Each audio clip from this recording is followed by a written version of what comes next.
धन्यवाद जयराम जी। अभी 3-4 दिन पहले इसी मंच से हमने सत्यपाल मलिक जी के एक और इंटरव्यू की चर्चा की थी।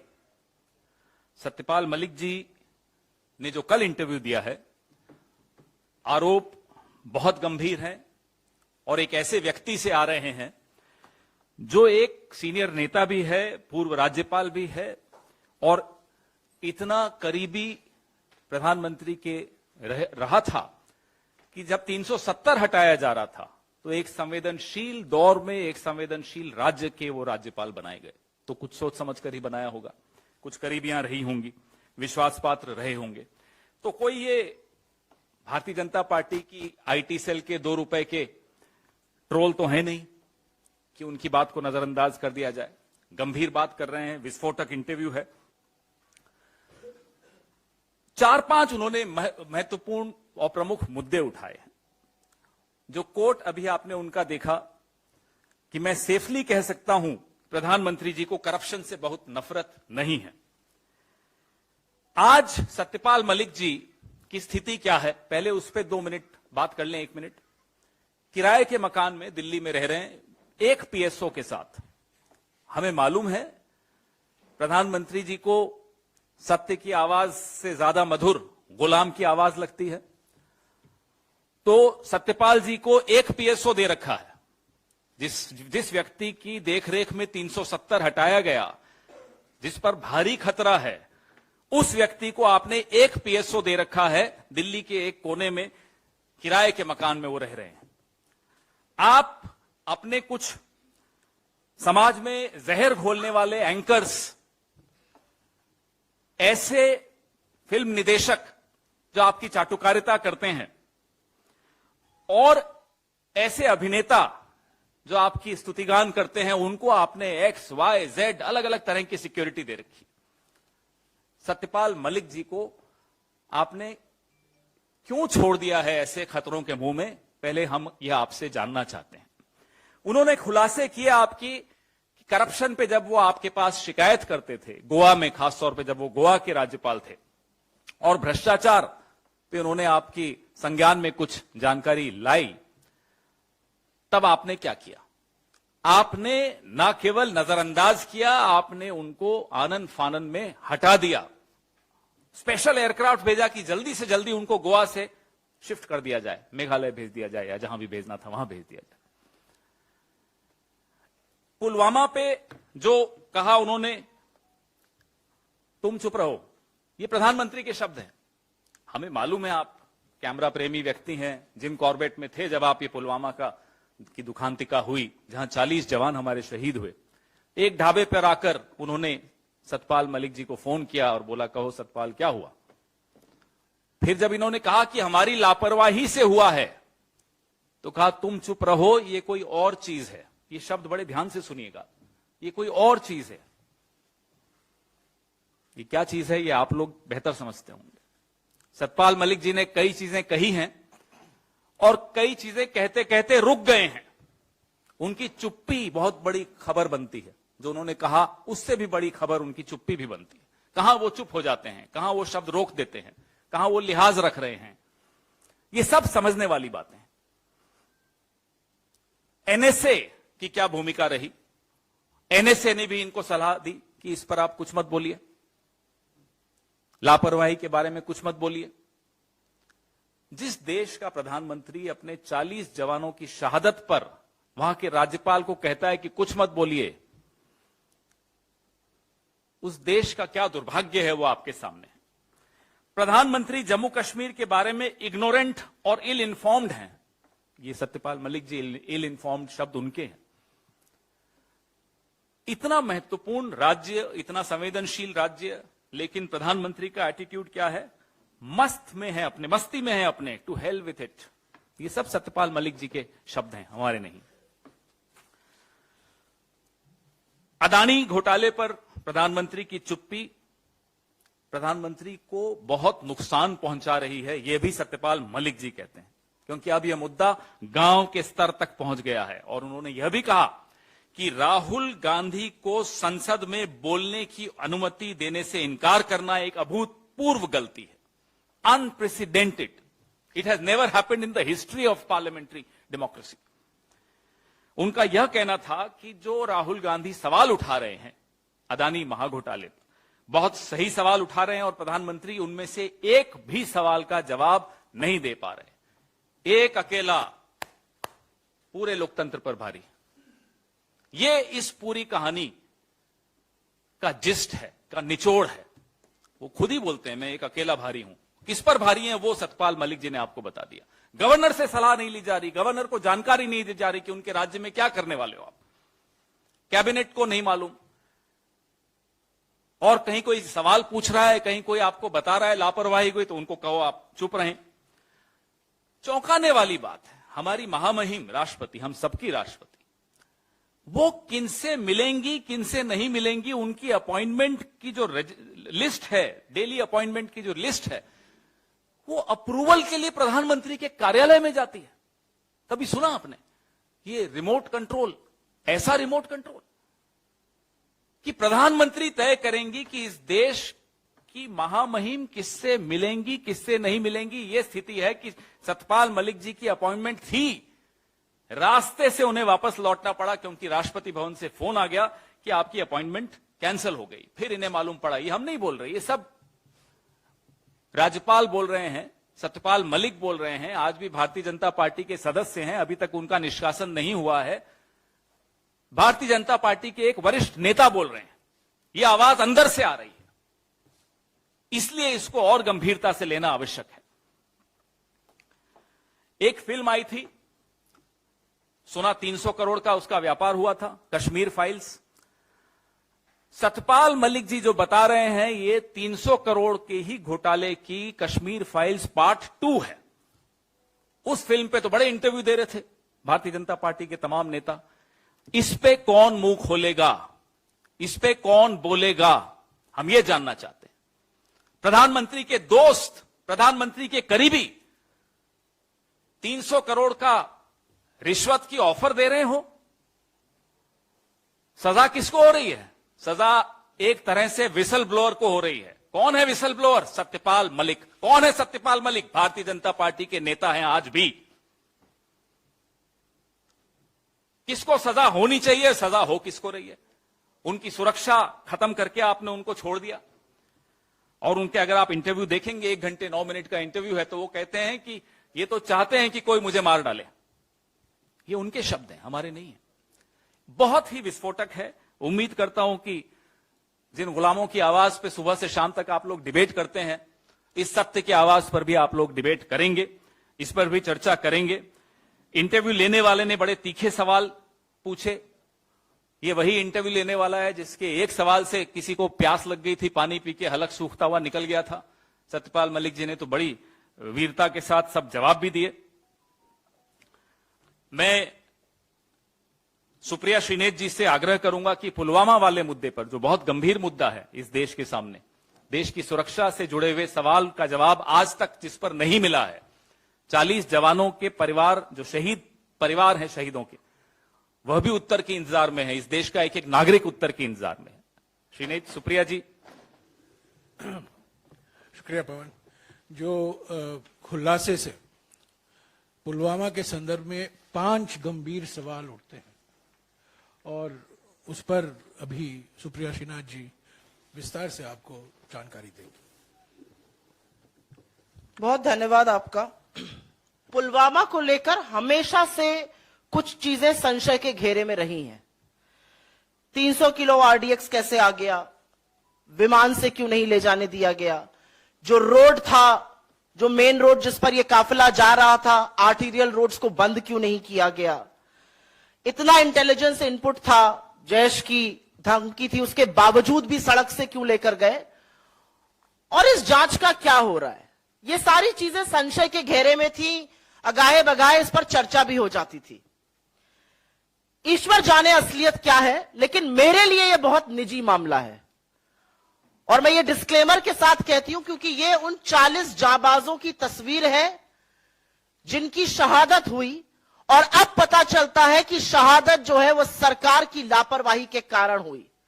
और इसमें जो दूसरी लाइन है, उसमें जो पहले व्यक्ति हैं पंकज त्रिपाठी जी, वो मेरे गृह क्षेत्र महाराजगंज से आते हैं और उनकी शहादत के वक्त जब मैं उनके घर गई थी तो मैंने वहां पर उनके पिता को, उनकी गर्भवती पत्नी को और उनके छोटे से बच्चे को बिलखते हुए देखा है। तो मेरे लिए यह मामला बहुत निजी है, ईश्वर जाने इसका सत्य क्या है, लेकिन जो सत्यपाल मलिक जी ने कहा है उसने पूरे देश को सकते में डाल दिया है, पूरे देश को स्तब्ध कर दिया है।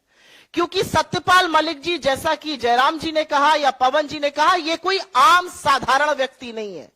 ये जम्मू कश्मीर के 2019 के गवर्नर, राज्यपाल थे जब यह हमला हुआ।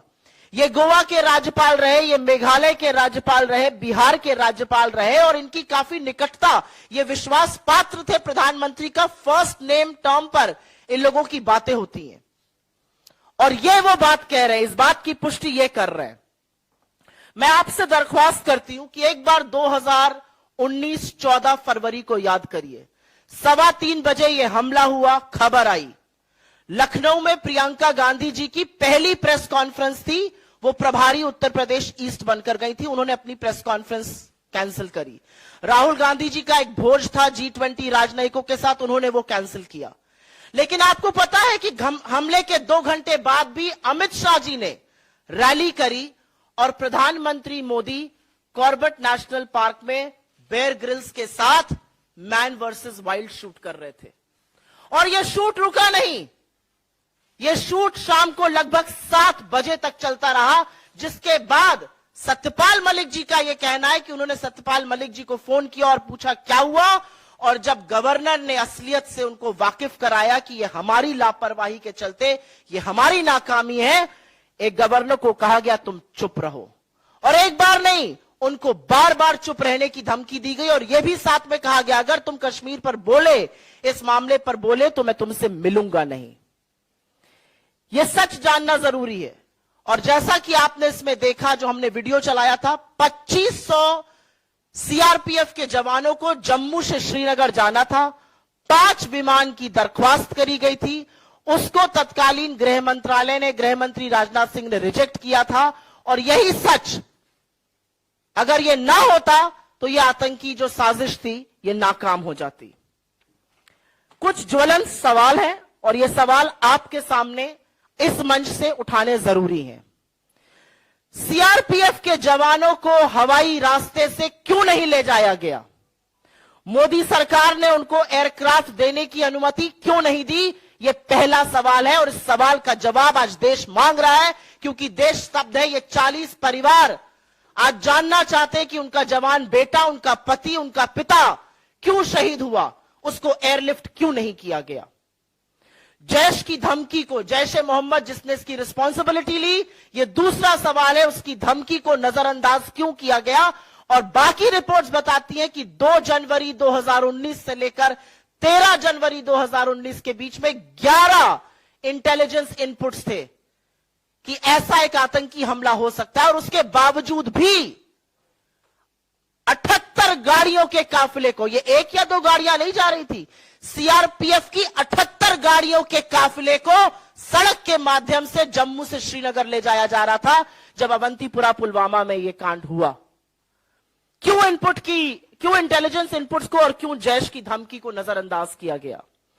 तीसरा और बहुत बड़ा सवाल, और यह सवाल सब लोग पूछते हैं, 300 किलो आरडीएक्स से भरा एक गाड़ी टक्कर मारती है एक बस को और वहां पे स्वाहा हो जाता है सब। 300 किलो आरडीएक्स बॉर्डर एरिया में आई कैसे? और जो गाड़ी उसको लेकर आई वो एक आर्टीरियल रोड से मेन रोड तक कैसे आने दी गई? पूरा सैनिटाइजेशन होता है रोड का। और आज ये सवाल है कि क्या हमारे सैनिकों की जान इतनी सस्ती है कि वहां पर कोई बंदोबस्त नहीं किया गया था? यह तीसरा बड़ा सवाल है। और उसी से एक सवाल जुड़ा भी है, पुलवामा की जांच का क्या हो रहा है? 4 साल बीत गए पुलवामा को, 2019 14 फरवरी को हुआ था, हम 15 अप्रैल 2023 में बात कर रहे हैं। इस जांच का क्या हुआ? कब पता चलेगा आरडीएक्स, कब पता चलेगा रोड सैनिटाइजेशन के बारे में? चौथा और बहुत महत्वपूर्ण सवाल, सतपाल मलिक जी ने अपने इंटरव्यू में साफ तौर से कहा है कि उन्होंने प्रधानमंत्री को बताया कि गृह मंत्रालय ने रिजेक्ट किया था, उनको चुप रहने को कहा गया, तुम चुप रहो।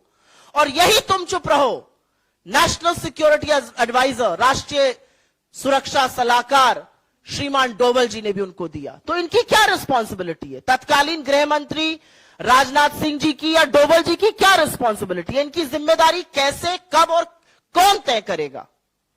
और अंतिम बड़ा सवाल यह है कि इतने बड़े हादसे के बाद आज 4 साल हो गए और जब सत्यपाल मलिक जी इतना बड़ा खुलासा करते हैं और पता चलता है कि उनको चुप रहने के लिए प्रधानमंत्री ने कहा था, आज ये पूछना पड़ेगा, ये धमकी, ये हिदायत, ये नसीहत, जो भी कह लीजिए, उनको क्यों दी गई?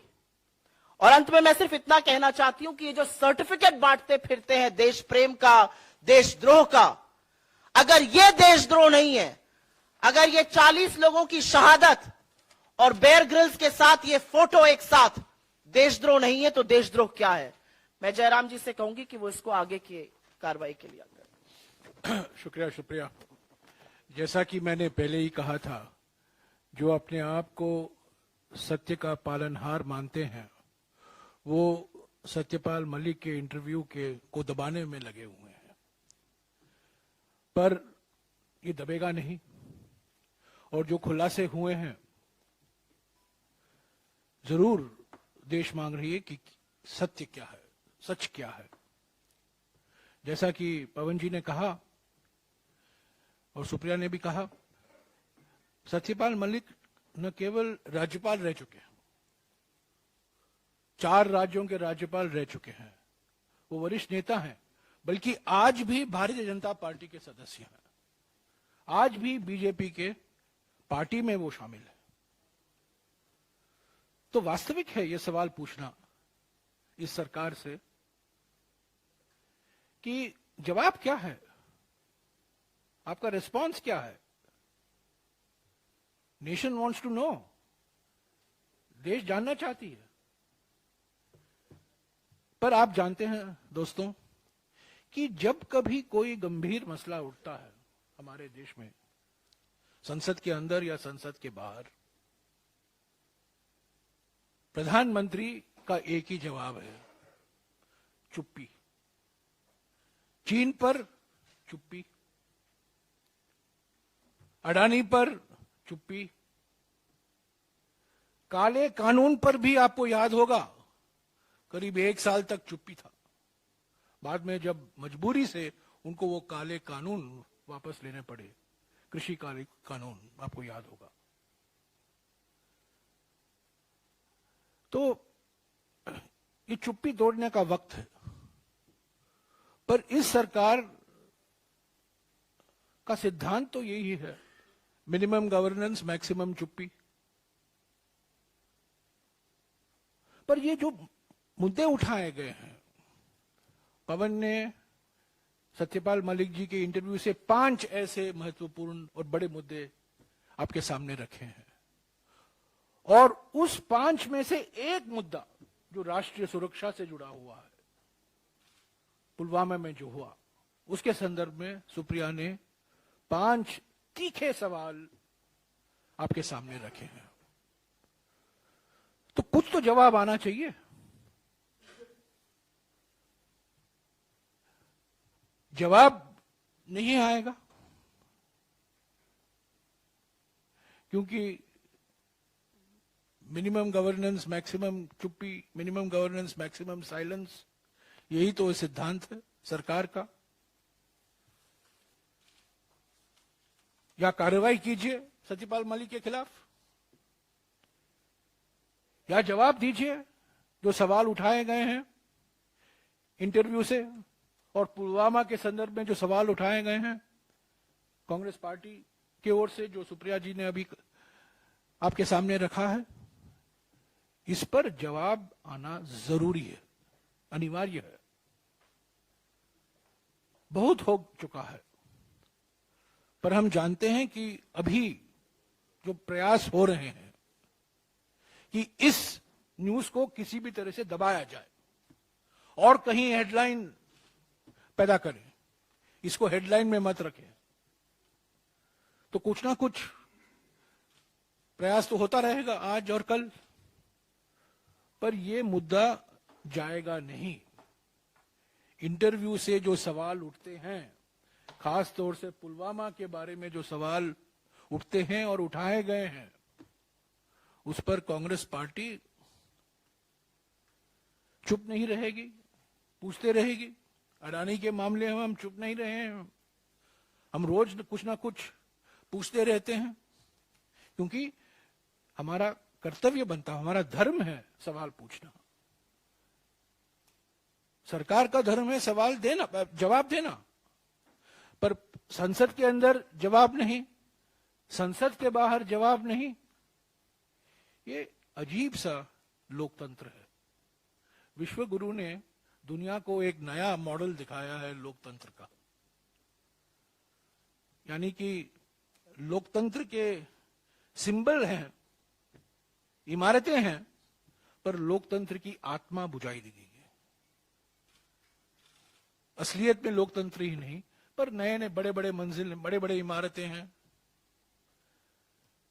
जो सिंबॉलिज्म है डेमोक्रेसी का, लोकतंत्र का, वो तो है, पर असली अर्थ, असली रूप, असली चरित्र, वो सब बुझ गया। तो अंत में मैं यही कहूंगा कि ये राष्ट्रीय सुरक्षा से जुड़ा हुआ है।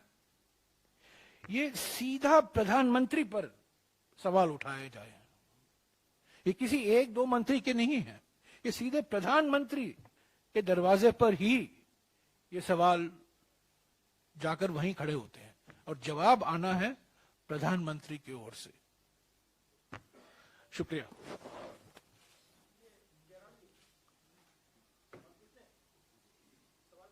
हाँ जी, पूछिए इसी पर। इससे पहले जब पुलवामा पर जो भी सवाल उठाए गए कांग्रेस की ओर से, तो कहा गया कि ये कांग्रेस आतंक को लेकर, उसके आतंकी हमले को लेकर सवाल उठा रही है। मैं एक और चीज ऐड करना चाहती हूं सर, आपकी परमिशन से, और अपने मीडिया के साथियों से सिर्फ मैं ये कहना चाहती हूं कि एक पूर्व राज्यपाल जो आतंकी हमले के दौरान गवर्नर थे जम्मू कश्मीर के, उनके लगाए हुए आरोप है, उनका खुलासा है। तो जरूरी है, क्योंकि राष्ट्र में इसकी चर्चा हो रही है, लेकिन मीडिया में, टीवी चैनल्स में और अखबार में इस पर सांप जरूर सूंघ गया है। आपने जो बात कही, बहुत बड़ा अंतर है। ये एक पूर्व राज्यपाल कह रहे हैं, ये बीजेपी के नेता कह रहे हैं, ये एक ऐसा व्यक्ति कह रहा है जिसने किसान आंदोलन के दौरान एक बड़ा खुलासा किया था कि उन्होंने प्रधानमंत्री मोदी से बोला 700 किसानों की शहादत हो गई, और मोदी जी ने पलट के कहा मुझे क्या फर्क पड़ता है, मेरे लिए थोड़ी मरे। ये कहने के बाद पीएमओ से कोई खंडन नहीं आया।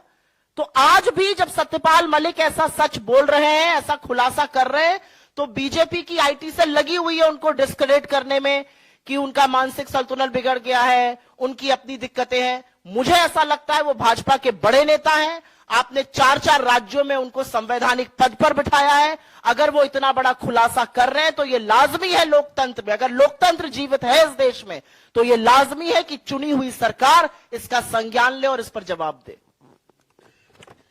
बिल्कुल सही, पूर्व राज्यपाल ने खुलासा किया है, बीजेपी के नेता ने खुलासा किया है।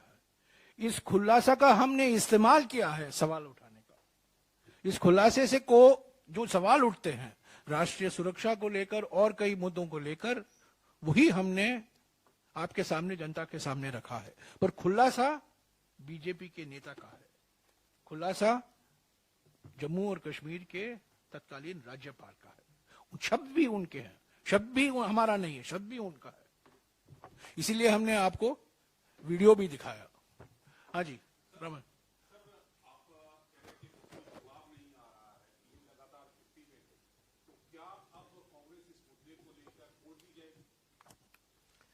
देखिए, सबसे बड़ी अदालत होती है जनता की अदालत, और उसमें आप लोगों की भूमिका जज जैसी होती है। तो हम तो आप लोगों से गुजारिश करेंगे कि अब हिम्मत दिखाइए। बहुत गुलामों की आवाज को आप फैलाते रहते हैं इधर उधर, अब सत्य की आवाज को भी फैलाइए, और ये सवाल अब आप पूछिए, क्योंकि देश के लिए ये महत्वपूर्ण है इसका जवाब आना। कोई छोटी बात नहीं होती, 40 लोगों की शहादत कोई छोटी बात नहीं है। 300-350 किलो आरडीएक्स यूं घूम रहा हो जम्मू कश्मीर की सड़कों पर, 10 दिन लगातार घूम रहा हो और किसी ने इंटरसेप्ट नहीं किया हो, तो किस स्तर पे क्या लापरवाही हुई वह भी सामने आना चाहिए, और किसने क्यों राज्यपाल को चुप रहने को कहा वह भी सामने आना चाहिए।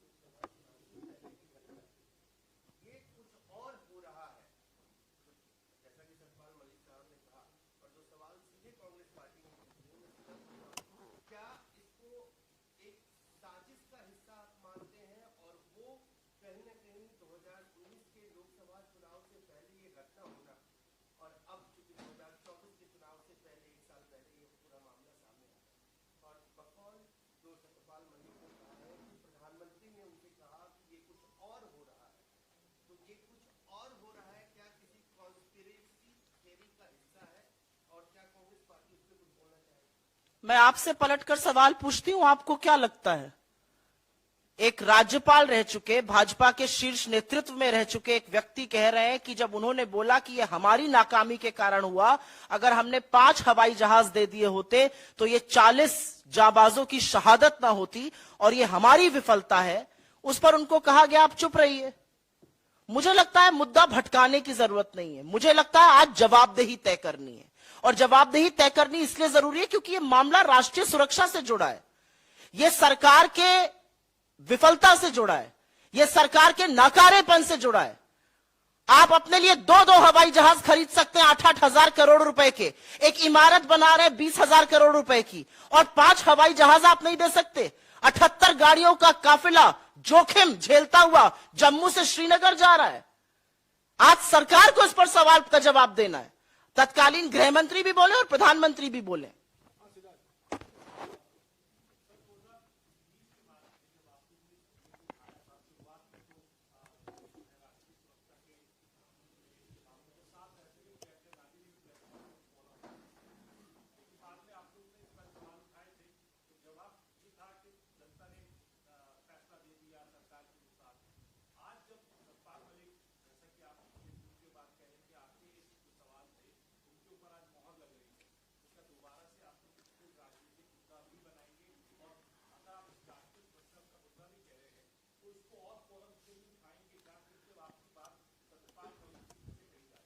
ये सवाल जो उस वक्त उठे थे या जो आज उठे हैं, वो हमारे सवाल हों या सत्यपाल मलिक जी के सवाल हों, ऐसा नहीं है। ये देश के सवाल है।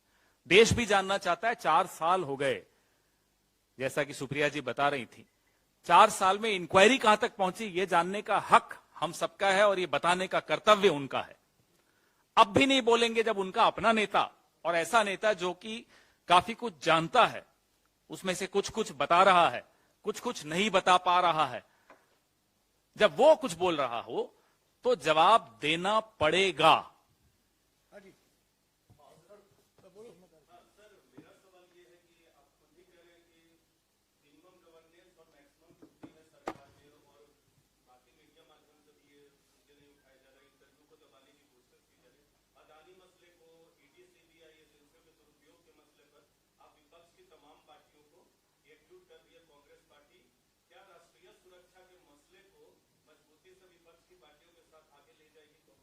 अभी देखते रहिएगा क्या होगा।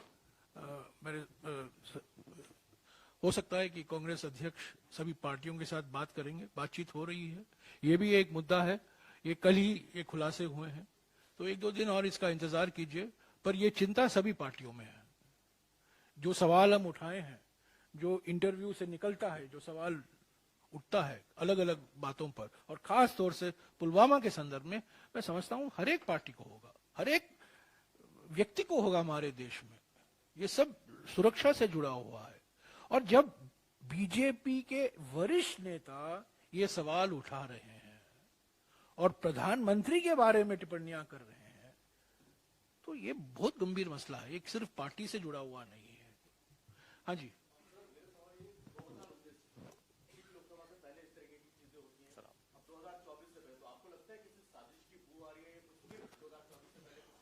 नहीं, 2024 के बाद बारे में हम अलग से बात करेंगे। कल ये इंटरव्यू आया, आज हमने ये सवाल उठाए हैं, हम उठाते रहेंगे। ये एक मुद्दा है, ये राष्ट्रीय सुरक्षा से जुड़ा हुआ है। इस इंटरव्यू में अडानी के बारे में भी सत्यपाल मलिक जी ने बहुत कुछ कहा है। अडानी तो एक बिल्कुल एक बड़ा मुद्दा है, रोज कुछ ना कुछ नए खुलासे आते हैं अडानी के बारे में, जो चीन के साथ उनके ताल्लुकात हैं उनके बारे में। तो ये सवाल हम उठाते रहेंगे। जब हम संसद के अंदर उठाते हैं तो एक्सपंज हो जाता है, हमारे मेंबर सस्पेंड किए जाते हैं, कुछ मेंबर डिस्क्वालीफाई हो जाते हैं, पर ये संघर्ष जारी रहेगा। एक मिनट और किसी